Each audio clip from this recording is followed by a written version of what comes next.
Hay que acordarse que en el año 2001, cuando había estallado una crisis internacional, la Argentina tenía un problema de deudas porque el gobierno de Menem había gastado mucha guita al final porque quería ganar de vuelta la elección. Y se venía, todo el mundo veía a principios de 2001 que para mitad, a fines de año, venía una situación complicada. Todos lo veían eso, todos lo veían. Pero, entonces lo Cuanto peor, trajeron a... mejor. Así piensan los peronistas. ¿Qué? Cuanto peor, mejor. Cuanto peor, mejor. Que se destruya todo, que se arruine la gente y después Entonces, vengo yo como salvador. Eso no me pero gusta el peronismo. fíjate, después les pegó, porque también todos los gobiernos peronistas provinciales tuvieron que sacar cuasi moneda, tuvieron problemas, conflictos de todo tipo, o sea, se lo llevó puesto a todos, no solamente a los radicales. Pero es interesante porque cuando se veía venir eso, lo trajeron a López Murphy. López Murphy, sin mucha cintura ni habilidad política en general, dijo, bueno, lo que hay que hacer es congelar los salarios estatales, pero congelarlos unos meses.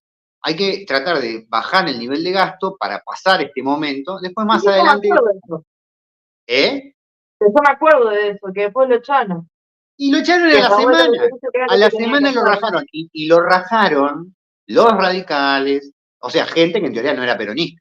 O sea, había un consenso en esa época. Lo común era pensar que no se puede tocar los gastos del Estado, que todas las soluciones tienen que venir por otro lado. Y era tabú, estaba muy mal visto que una persona decida decir, no bajar los sueldos, congelarlos, decir, vamos a aguantar unos meses porque se viene una Por situación eso, difícil. Es importante eso tener presente porque nosotros hablamos siempre de los peronistas, del kirchnerismo, de los que vinieron antes. En realidad el tema, para mí, en mi opinión, es lo que es normal para la sociedad. ¿Entendés? Hace 20 años, cuando uno decía, che, mira, cosas básicas, como hay algo que se llama restricción presupuestaria. Vos tenés esta cantidad de guita. El Estado, los partidos políticos discuten en qué le quieren gastar, qué les parece más prioritario, ¿no? El tema, la palabra es prioridad, no es que vos podés hacer todo lo que se te ocurre. Tenés que hacer prioridades. Entonces algunos hablarán de la seguridad, otros hablarán de la Fuerza Armada, otros hablarán de la asistencia social y otros hablarán de educación y fronteras, inteligencia, seguridad. Y ahora que el gobierno dice, che, lo de Irán, no nos podemos aliar con Irán, todo el mundo se asusta y dice, claro, porque no tenemos inteligencia, no tenemos Fuerza Armada, nos van a meter una bomba. Y es lo que termina pasando cuando no tenés capacidad de defensa, cuando no tenés capacidad de inteligencia. Sos un cagón, básicamente, como país. No tenés miedo de decir cualquier cosa porque te van a venir a meter una bomba. Y eso es un resultado de no tener una política de largo plazo. De largo plazo en el sentido que todo el mundo entienda que necesitas tener un servicio de inteligencia, más pero por allá de las ejemplo, ese opiniones. discurso de izquierda estúpido radicalizan esto que incluso López Murphy critica. ¿Entendés? López Murphy hace poco se le dijo, había una manera de hacerlo sin que sea tan doloroso. Entonces, uno tiene que fijar, yo trato de escuchar a la gente más grande que yo. Y ese discurso estúpido de la izquierda derivó en algo que también termina siendo medio izquierda, porque Milei tiene algunas cosas que son muy de izquierda, lo empresarios, Sí. que el que fue tildado como que era extremo en su momento, que no lo era, como López Murphy te está diciendo, che, mirá, había una manera de hacerlo que no fuera tan doloroso. Entonces, Y no el nos tema damos es, cuenta que esa radicalización no nos sirve. De no, y verdad, además no lo que yo digo es importa que, tener razón o lo que a vos te guste leer, sino si es posible y nos sirve. Porque mi ley se va de mambo. Algunas cosas no son necesarias como las hace. sí, sí. Y Lo que si pasa es que López lo que yo Murphy pienso es que, lo te que pienso es dice, que, no sí, era perdón. necesario hacerlo así tan doloroso, tiene que llamarte la atención. Sí, Es claro. como que Y nos pero tiene razón. extremamos demasiado contra nuestro propio bien. Sí, sí. Es Ese es verdad. lo Lo que que yo pasa es veo. que entonces están esos ejemplos de países en donde tiene políticas públicas de largo plazo. ¿Qué es eso? Eso es el sentido común, es lo que la gente da como que es la gravedad, ¿entendés? Como que es algo sobre lo cual no vas a discutir porque es obvio. Por ejemplo, la inflación, por eso todos los países tienen una política continuada en el tiempo respecto de la inflación, de que no tiene que haber una emisión excesiva, de que el gasto tiene límites, etcétera, cosas básicas. Fíjate que a lo que voy es que en este país no es básico, no hay un sentido común de eso. Hasta ahora no lo ha habido. Yo, mi optimismo pasa por pensar que tal vez, no por mi ley, sino por lo que mi ley expresa, que es que ha habido un cambio en la forma de la gente de pensar, porque eso que pasó con López Murphy pasó porque la gente pensaba de otra manera antes. O sea, pensaba que ni se imaginaba algo como la restricción presupuestaria o cosas por el estilo. No se discutía de esas cosas. Y no se discutía de la cuestión de que la inflación la genera el dinero, la emisión de dinero, un montón de cosas. Y cuando un sindicato estatal salía y cortaba un puente y decía, nosotros ganamos muy poco, qué sé yo, la gente le decía, sí, tienen razón, tienen que subir los sueldos. Y no, y en su mente no hacían la asociación entre que eso iba a significar un gasto mayor y eso iba a significar más impuestos, etcétera. O sea, estas cosas que en otros países la gente lo hace de manera, lo piensa como algo que es normal, no es un tema ideológico, digamos, si vos vas a otros países, el tema de que si el gobierno está gastando demasiado, eso puede tener un impacto malo en mi vida, es algo que la gente más o menos lo entiende, digamos, que está en el aire, ¿no? Que si de repente sale un político a decir, vamos a hacer esto, vamos a gastar en esto, vamos a gastar en el otro, la gente lo primero que pregunta es, ¿y a mí los impuestos cuánto me lo vas a cobrar? Es como lo lógico y es razonable que así sea, no es un tema ideológico. Pero en la Argentina no funcionó así. Este es el tema a lo que yo quiero ir. Porque como tenemos un adoctrinamiento en una especie de ideología de Estado papá que regala cosas desde hace 70 años, hoy en día tenemos que tratar de hacer, viste, como ese tipo que había inventado técnicas para revertir los lavados de cerebro. Entonces el tipo agarraba, era muy gracioso, bueno, era una técnica un poco salvaje que hacía el tipo, por eso digo, sería como Milei. El tipo iba, secuestraba al tipo que estaba en una secta, por orden del padre, lo llevaba a un lugar y lo tenía como 3 meses, que no, le daba de comer poco, le pegaba, para tratar de arrancarlo de las garras de la secta, ¿no? Hacerle un favor. Después al tipo lo meten preso, ¿no? Porque es medio complicado, digamos, tratar de recuperar a alguien de esa forma tan peligrosa para su salud. Pero en cierto sentido, no sé cuál es la receta, pero sí lo que sé es que hay ciertas verdades de la economía que son básicas, que no son ideológicas, y también restricciones de la política. Entonces, ¿cómo pasamos de un momento de locura, que ha durado algunas décadas, a algo un poco más sensato? No sé, por ahí seguramente no es la forma la de Milei, ¿me entendés? Pero no importa, o sea, me gustaría entonces que aparezcan otras opciones. Y No, yo entiendo. a ver, por ejemplo, o sea, porque los liberales muchas veces se creen aglofios, pero no los entendieron. El Parlamento, por ejemplo, mi ley en Inglaterra no hubiese podido existir porque ya los lores te voltean, como pasó a Thatcher, que Thatcher solo la inflan porque es mujer y un montón de cosas, ¿no? Pero ahora, cuando te hablan del adoctrinamiento, es cierto, y yo me lo fumé. Todo el mundo se lo fumó el adoctrinamiento ahora. Lo que está ocurriendo es lo mismo. Él hace lo mismo porque Perón es, es más parecido a Perón de lo que muchos quieren admitir. Y hacía lo mismo, llegaba y cambiaba los nombres de los lugares. Es decir, para mí siempre va a haber un adoctrinamiento. La cuestión es si vos haces un adoctrinamiento partidista o de última que tenga que ver con todo. Porque ahí también pecó el liberalismo en creer que con la escuela laica, la revolución y la puta que parió. No, vos tenés que entender que donde vos sacás el crucifijo no es, sino que va a haber el cuadro de un político. Entonces vos tenés que hay, por ejemplo, jodieron con su santa constitución los principios de los dos partidos tiene que ser la constitución. No la cambies más. Vos fíjate que todos los partidos vienen y agregan leyes, cambian la constitución, o sea, no la cambies más. Está Lo que pasa eso. que Y tiene lo que que, vos, ahora lo único que podría salvar alguna salud mental de la población es que se pare el péndulo. Esa cosa más moderada, que no sé por qué molesta, acá en Argentina es como que uno habla siempre, de moderación y les parece que es progre, y la verdad es pero vos que fíjate que las esto ha sociedades pasado normales siempre. son moderadas y aburridas. Lo que pasa es Realmente, que, los personajes como Bolsonaro, Trump, no gustan en el primer mundo porque provocan esto, provocan polarización. hay Y cosas, digamos, que, y hay cosas que nosotros cometemos, en eso sí somos coherentes. Geopolíticamente siempre hemos sido un desastre. Y son ignorantes. Ahora están todos hablando de la Segunda Guerra Mundial, ¿no? Porque es como trending topic. Todos hablan de la Segunda Guerra Mundial.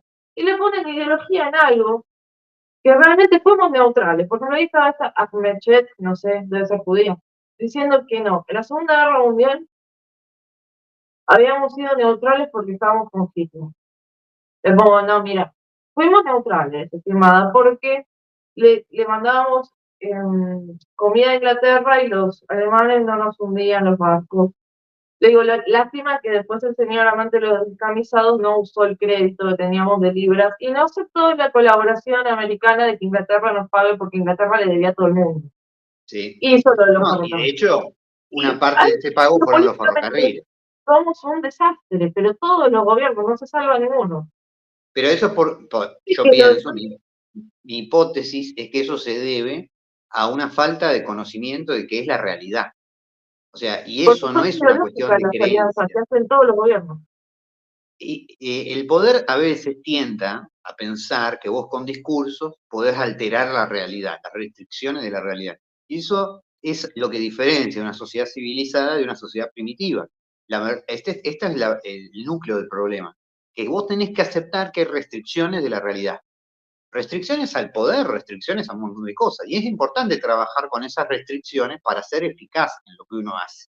Entonces, el tema, lo que yo noto, es que en la Argentina muchas veces caen distintos tipos de delirios que niegan aspectos de la realidad que después terminan siendo perjudiciales con el tiempo. Porque cuando vos negás la realidad, lo que haces son cosas que terminan generando efectos que no son lo que vos habías esperado.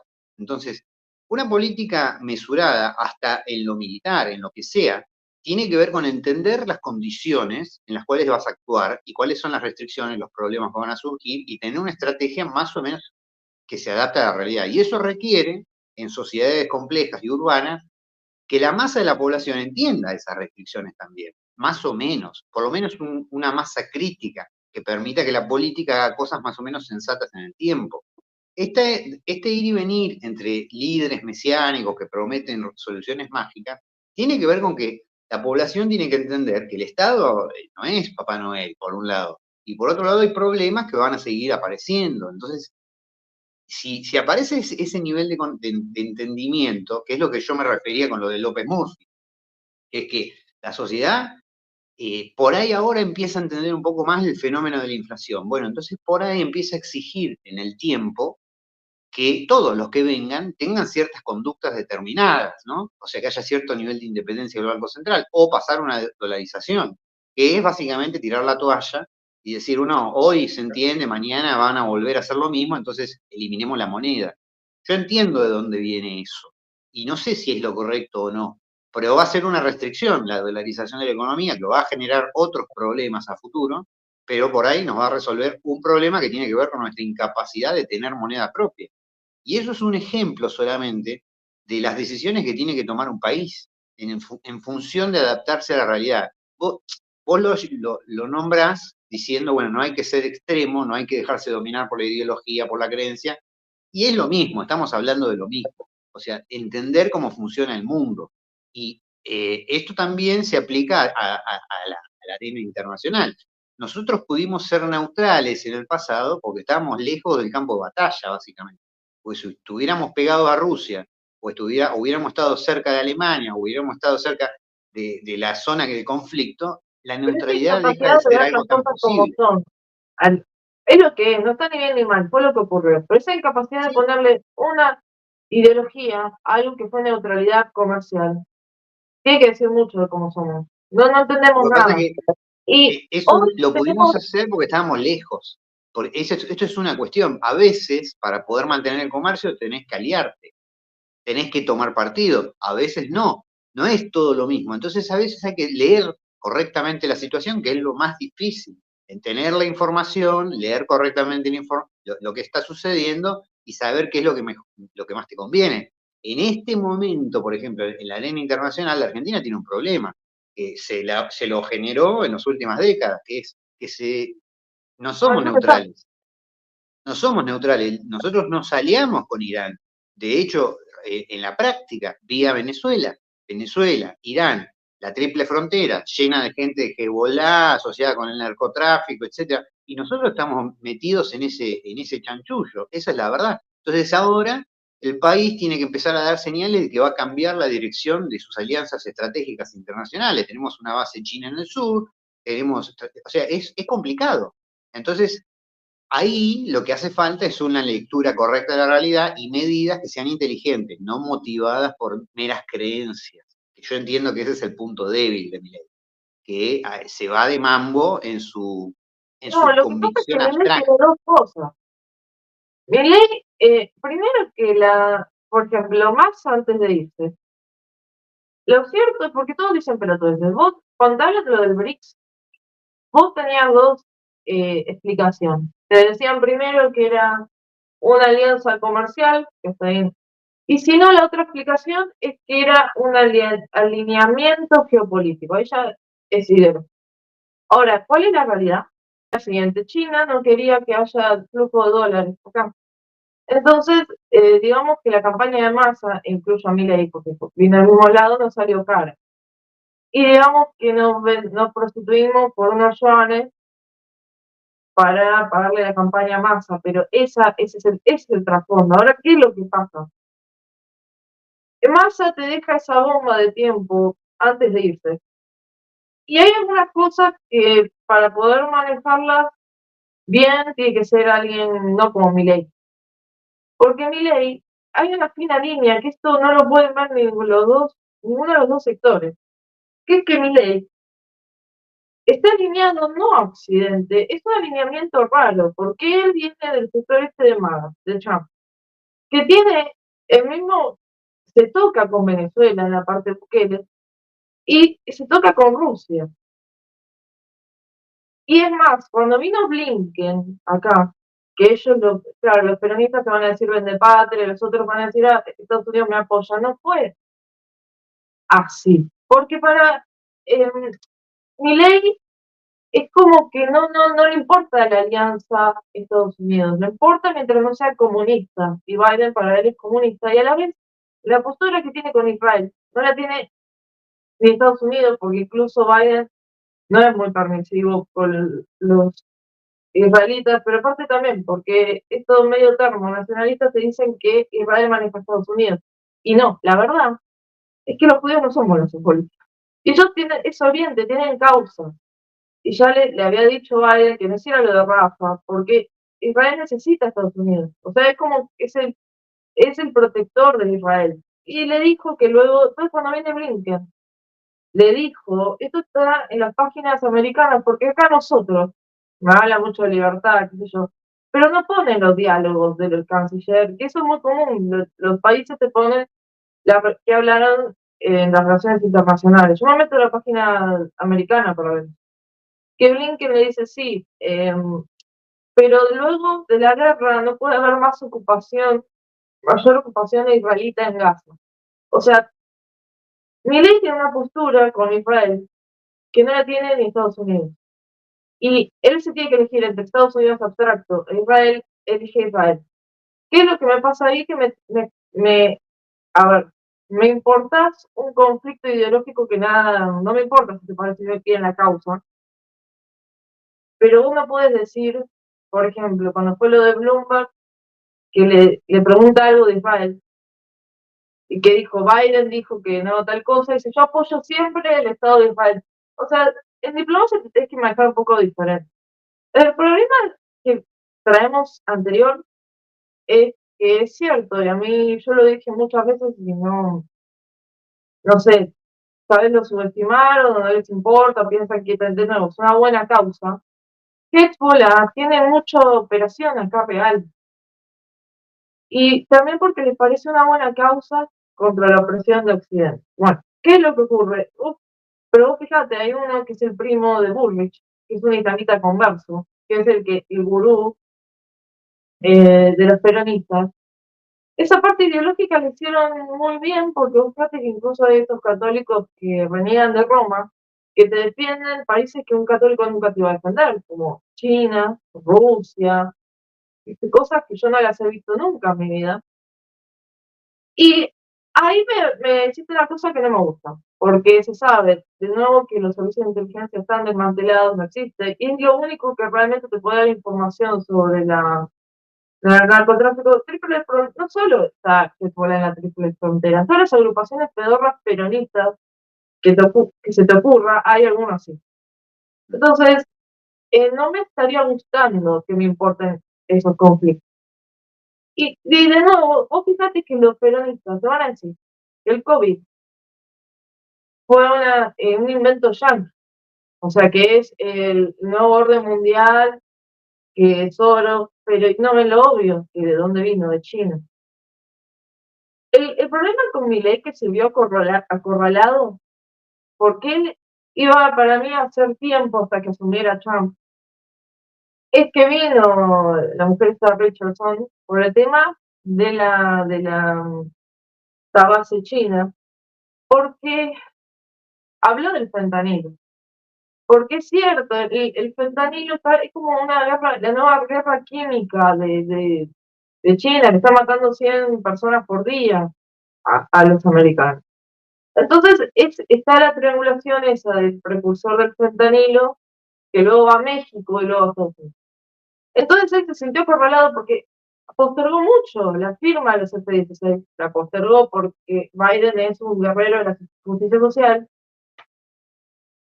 y entonces tuvo que hacer el acto ahí en Tierra del Fuego, qué sé yo. Pero a mí no me convence el alineamiento ese, que no es Estados Unidos, es Trump. Porque Trump ya avisó que se asume, no va a mandar más armas a Ucrania, alabó incluso el gordito de Norcorea, no me gusta Bukele, ese alineamiento es raro. No, ese triángulo del cual salió Milei me parece raro, por eso yo soy un poco más prudente. Para mí sí, lo normal es tener alianzas con Estados Unidos, es lo normal. Ahora, tenés el tema este de que realmente hay mucha incidencia acá de cosas ideológicas raras que no pasan en todo lado del mundo, no pasan, de Irán, toda esa cosa extraña, y a la vez, ahora este también se cree en la Shia. Entonces lo único que falta es que empiecen con sus pelotudeces. Y vos fíjate que los peronistas lo que critican es la compra de los F-16. Tenés un montón de cosas nefastas en tu gobierno para criticar. Pero ¿qué te van a criticar? ¿Qué van a decir? ¿Van a decir la designación del hijo? Y la puso Cristina ahí. Y te van a criticar la compra de los F-16. Y decís, ¿por qué? Yo lo único que hace meses que no digo nada bueno al gobierno. Digo, qué bueno. Dicen, no, porque hubiese comprado los cazas rusos o chinos. Es que ahí está la cuestión. Yo eso no pienso que sea inocente. Yo creo que hay, evidentemente, en la Argentina, porque está debilitada como país, una intervención diplomática, política e ideológica de los sectores más salvajes Ideológicamente del hicieron un planeta. laburo muy fino. Y Porque te digo, son, en serio, eso de católicos defendiendo China, gente que se es cree una, es de una cosa que derecha. es un despropósito. Pero esto no es la primera vez que pasa, porque antes pasó con Cuba y la influencia de Cuba a través de distintos sectores, etcétera. Ya que es lógico que cuando un país está debilitado, otros sectores traten de ahí de cazar en el remolino, ¿no? Y nosotros tenemos que entender hoy en día que el tema, digamos, de la influencia china, influencia de Irán, etcétera, es un tema importante en el largo plazo para nosotros porque nos estamos pegando a algo que va a tener graves consecuencias para el A país. mí me gusta nada lo de China. Porque también Trump decía mucho China, China, pero en los hechos no le puso mucha. O sea, eso es lo que yo veo. Por ejemplo, Milei tampoco condena mucho a Venezuela. Y yo no quiero vender pescado podrido, pero se había dicho más de una vez que Maduro había financiado a Trump. No es raro, porque hay cosas que terminan siendo muy similares. Por eso yo soy Lo un que poco pasa más es que prudente con algunas cosas porque me suena raro. Por en ejemplo, Estados, la diferencia es que Estados Unidos tiene anticuerpos para procesar a un Trump, digamos. Esto ya se ha visto antes, si gana de vuelta, va a haber otras cuestiones que se van a discutir en Estados Unidos, es un país que no está en la misma situación que en nosotros, digamos, en ese sentido de debilidad institucional, económica, etcétera. Entonces, ellos se pueden dar el lujo de un delirio tipo Trump durante un tiempo por otras cuestiones, que es un castigo a los errores de los demócratas, muchas cosas que se han hecho. Los demócratas vienen bastante golpeados porque un sector de los demócratas se radicalizó demasiado, entonces esto los llevó a hacer algunas pavadas en Estados Unidos que la población lo ve como esto hay que dar Pero al mismo tiempo hay ciertos puntos de contradicción entre Milei y Trump que hasta ahora se vienen pasando por alto por el lado de los mileístas, porque les conviene, digamos, decir que Trump es como una especie de Milei, pero la verdad es que son dos fenómenos diferentes desde mi punto de vista, porque Trump viene con una agenda de proteccionismo en Estados Unidos y viene con una agenda de apaciguamiento en el orden internacional, que yo pienso que es medio irreal, ¿no? Y que no lo va a poder llevar a la práctica realmente. Hay algo de influencia rusa, de influencia china, sí, pero eso tiene límites. Porque Estados Unidos sí tiene inteligencia y Estados Unidos tiene elites más formadas. Entonces, eh, no, si Trump se pasa de la raya, no va a ser la primera vez que un presidente muere de un balazo anónimo en Estados Unidos. No son gente que juega con esas cosas. Y cuando la cosa se pone bastante espesa en serio, la situación cambia. No es solamente un circo que se sigue estirando en el tiempo y no pasa nada. Acá esos límites se han borrado, ¿no? Y de repente hay políticos que piensan que pueden hacer cualquier cosa. A mí lo Y que yo creo que tenemos que desterrar, en serio, y esto sería como re autoritaria, es palabras como morales en cuanto a política. Porque fíjate esta trampa que hacen los chinos. Los chinos, incluso todos los exegetas de Rusia y esos países, te van a decir que son morales, no son decadentes, porque creen que, no sé, Rusia, porque sacó un cartelito de los putos, no hay heroína, no hay prostitución, ¿viste? Y viste, porque China un día pusieron en teoría uno que es precursor de fentanilo, combate la droga, pero vos fíjate que lo que dicen es que Occidente es degenerado y te lo está trayendo de afuera. O sea, es re loco esto que hacen. Estados Unidos hace años, por acá de eso no se habla, pero hace años va desde Biden, porque Trump no le dio bola de nuevo, por eso hay que fijarse lo que hacen, no lo que dicen. Y que también con Biden hacen lo mismo que hacen los libertarios acá con la gente que tiene más experiencia, dicen viejo gaga, eso que para mí es no entender que, aunque no te guste, la gente que vivió más en ciertos lugares tiene más experiencia, que están en este tema con China de que les entra el tipo fentanilo. Y entonces los chinos, que a mí, esto personal no me gusta, agarran y te dicen, es problema de ellos, Occidente, si consume drogas no es mi culpa. Y vos fíjate que los exégetas de esos países, a pesar que todos sabemos que Rusia, todas las minas las maneja el marido, son todos proxenetas, te dicen que son lugares morales, ¿viste? Como de los valores. Y Milei hace lo mismo. Milei te dice que no sé, la teoría objetiva del valor es amoral. A mí cuando ya me mezclan esas palabras con cosas, yo prendo las alertas, porque todos los regímenes que metamorfosearon extraños, sea la Asamblea Constituyente que derivó en Robespierre, todo es porque yo soy virtuoso, ¿viste? Todos los demás son todos corruptos, todos tienen privilegios, todo. Esas cosas, que a mí, ya cuando me hablan así, es que me estás vendiendo un buzón. Cuando me estás sí, diciendo que no, hay yo mucho soy de bueno, show. y todos son malos, bueno, sí, va a llegar un momento que le vas a cortar la cabeza a todos, porque ¿viste? Todos son impuros. No, pero ellos me reía, Milei dijo eso. No, porque la Sí, teoría objetiva del valor es amoral. Y bueno, ¿y cómo hiciste lo de las prepagas entonces para fijar el precio después? Porque vos dijiste que no podía valer tanto, al margen. Pero es como, ¿por qué tienen que ser todos tan raros?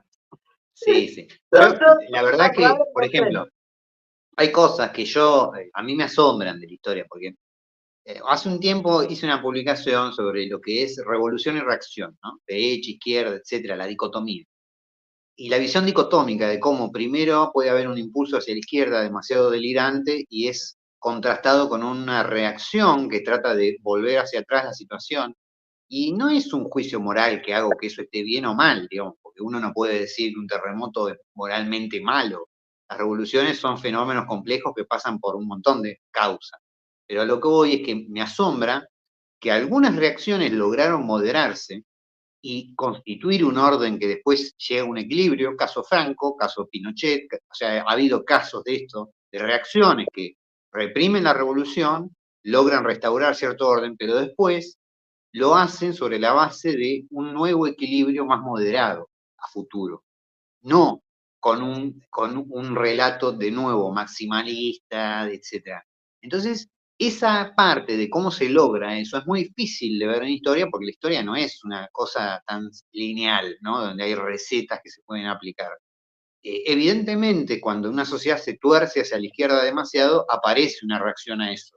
Una reacción lógica, que es el producto de los errores que se vienen cometiendo.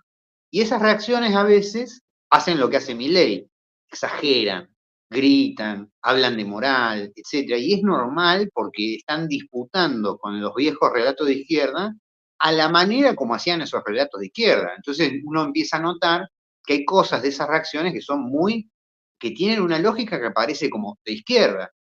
Yo doy un ejemplo, digamos, en todas los movimientos de reacción después de la revolución, hay sectores más radicalizados y hay sectores más pragmáticos. Y los sectores pragmáticos que logran estabilizar la situación, generalmente eliminan a los sectores más radicalizados aliados de ellos.